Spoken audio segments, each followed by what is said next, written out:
Bonjour et bienvenue sur ma nouvelle vidéo pour la réalisation des ourlets en anglais. C'est ce que je vous avais proposé lors d'une dernière vidéo.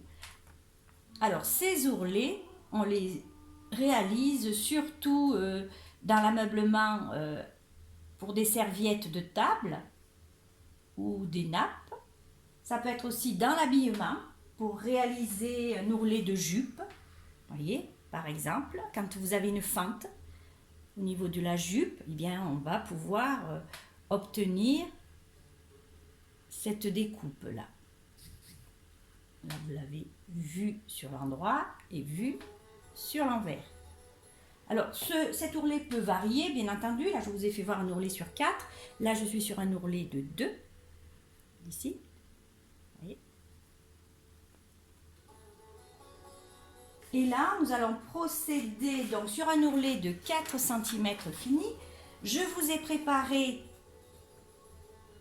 ce document qui va vous aider à la confection de cette pièce d'étude. Alors nous partons, je vous fais quand même un petit coucou, qu'on se voit un petit peu. Voilà, enfin, moi je ne vous vois pas, mais vous m'entendez de toute manière. Alors là, à quoi consiste ce document ? Alors, il vous précise la marge de la couture d'ici, de cette ligne, au bord de la feuille. De la même façon, en bas. Donc, cette ligne au bord.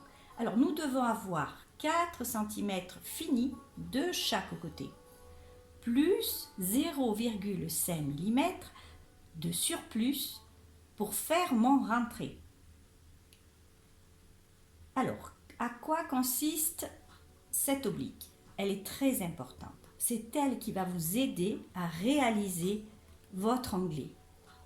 À l'intersection de ces deux lignes, donc la ligne horizontale et la ligne verticale, nous allons devoir plier ici.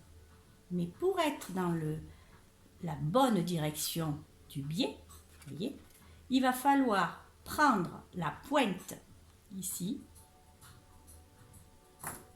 et on va pouvoir plier à cette limite et ramener. Et pour être certaine, pour être certaine d'avoir les deux lignes face à face, j'ai réalisé cette oblique. Si vous n'avez pas cette oblique et que vous pliez comme ça, j'exagère, il faut que vous compreniez, voyez, bien votre angle il ne sera pas dans le plein biais et en même temps, vous n'obtiendrez pas la même valeur d'ourlet de chaque côté. Ça sera voire même impossible. Donc c'est pour ça que je vous ai dessiné cette oblique pour vous aider à comprendre le procédé. Maintenant, je vais passer à l'étape suivante pour la réalisation d'une pièce d'étude. Alors bien sûr, je pars de ma pièce que je vous ai montrée au départ. Je vais pré-plier mes ourlets tout autour. Donc ici, je plie sur un demi-centimètre de la pièce pour préparer mon rempli, mon ourlet. Hop, je mets en place, j'écrase le tissu donc sur la verticale et sur l'horizontale. Alors c'est sûr qu'une pièce repassée est une pièce en partie terminée. C'est pour ça que je vous conseille de travailler avec le fer. Une fois que ce premier pré-rempli est fait, là, vous voyez, d'un côté et de l'autre, voilà, je vais noter mes 4 cm d'ourlet. Là, je me mets des points de repère. Voilà. Alors, il faut vraiment plier de chaque côté de la même valeur. Sinon, vous allez avoir un onglet qui va partir de travers. Donc là, je me donne ma petite ligne. Comme ça. On est précis. Et à partir de là, je plie. Vous voyez, je vais plier à ce niveau-là. Je reprends le fer à repasser. Je marque mon pli, voilà, ici. Je fais pareil de l'autre côté,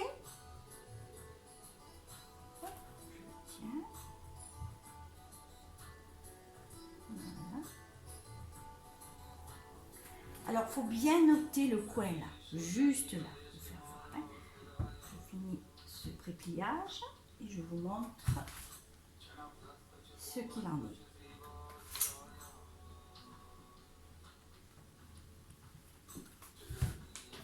Voilà, donc là le pré-pliage est fait. J'ouvre ma pièce et j'obtiens l'intersection qui est là. Vous voyez, ici.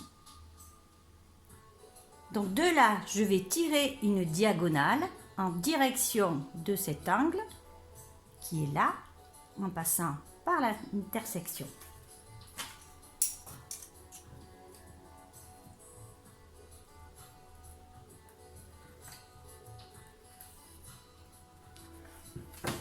Voilà. Vous voyez, donc je passe bien à l'intersection.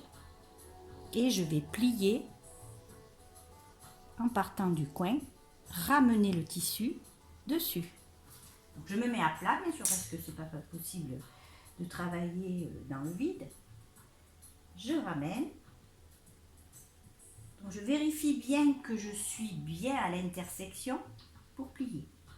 Et ensuite, je ramène ma pointe sur la ligne oblique. Alors, je vais mettre une épingle pour vous montrer. Voilà ce que j'obtiens. Ceci. À partir de là, je vais découper, comme j'ai dit tout à l'heure. Donc, de ma pliure, je compte 0,5 mm. Et je vais découper sur la pièce.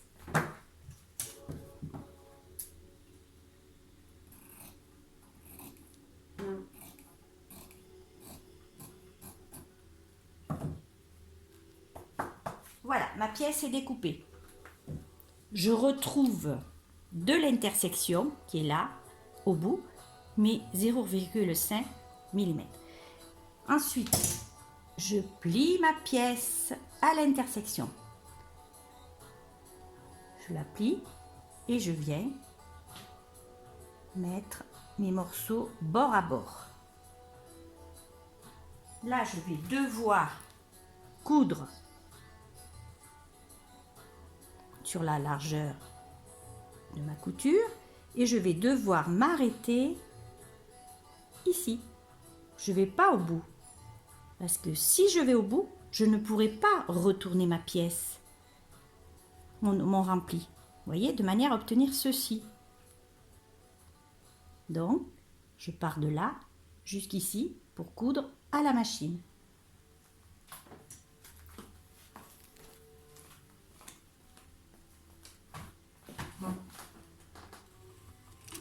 Alors, j'avance un petit peu et je me mets en place. Ah, je n'ai pas branché la machine, excusez-moi.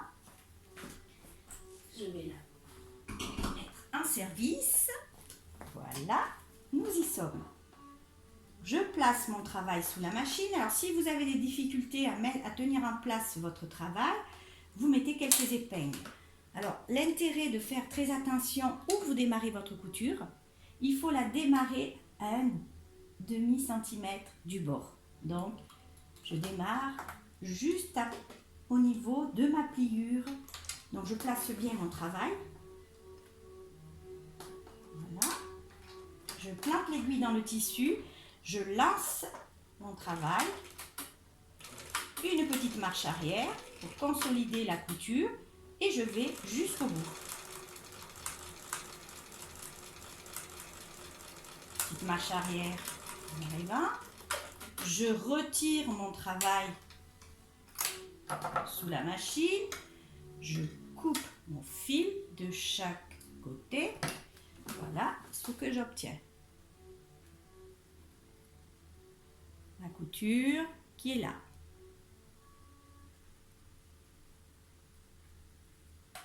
Je retourne mon angle. Voilà. Alors, si l'angle ne sort pas complètement, vous aidez avec la pointe des ciseaux et vous poussez ici. Une fois que cet angle est mis en place, on va finir par l'ourlet autour. Ici. Alors ce qui est important, c'est de là, c'est toujours pareil, on revient de nouveau à l'intersection. Il faut que vos deux pièces, enfin vos deux côtés, soient dans le même prolongement, ne pas obtenir ceci, vous voyez, avoir un côté décalé. Je ne sais pas si vous voyez, mais toujours est-il qu'il faut vraiment les avoir dans le même, avoir cette ligne dans le même prolongement d'un côté que de l'autre. Donc là, je me place à la machine, je repositionne ma pièce. Alors comme c'est du coton, c'est vrai que l'avantage du coton, ça se travaille bien à l'ongle ou au doigt. Et je vais coudre au bord de la pliure.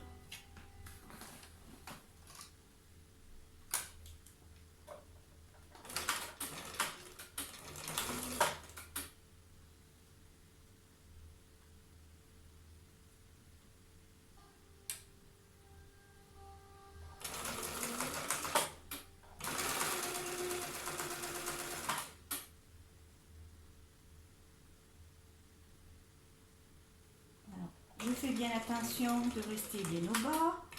Une fois que j'arrive à l'angle, je plante l'aiguille dans le tissu, comme vous voyez.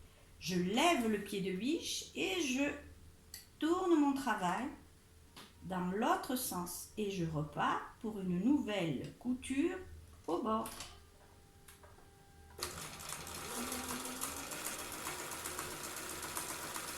Donc toujours pareil, une fois qu'on arrive au bout, une marche arrière, je retire toujours mon travail vers l'arrière et je coupe mon fil.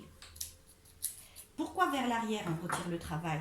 C'est très important pour éviter de tordre l'aiguille ou de la casser. Voilà. Donc maintenant que ma pièce elle est faite, voilà, je vous fais voir. L'onglet est fait et la petite surpiqûre autour est faite aussi. Vous voyez l'intérêt de faire attention, c'est ici. C'est toujours pareil, l'intersection, d'obtenir nos ourlets, que ce soit d'un côté ou de l'autre, ils soient bien dans le même alignement. Voilà en ce qui concerne l'ourlet en onglet. Alors j'ai prévu pour une prochaine séance tuto vidéo de réaliser cette pièce. Alors c'est le même principe que ce que vous venez de voir ici. À la différence, c'est que je complique un peu plus les choses en rajoutant des pièces rapportées. Donc on va se retrouver avec plusieurs morceaux de bande.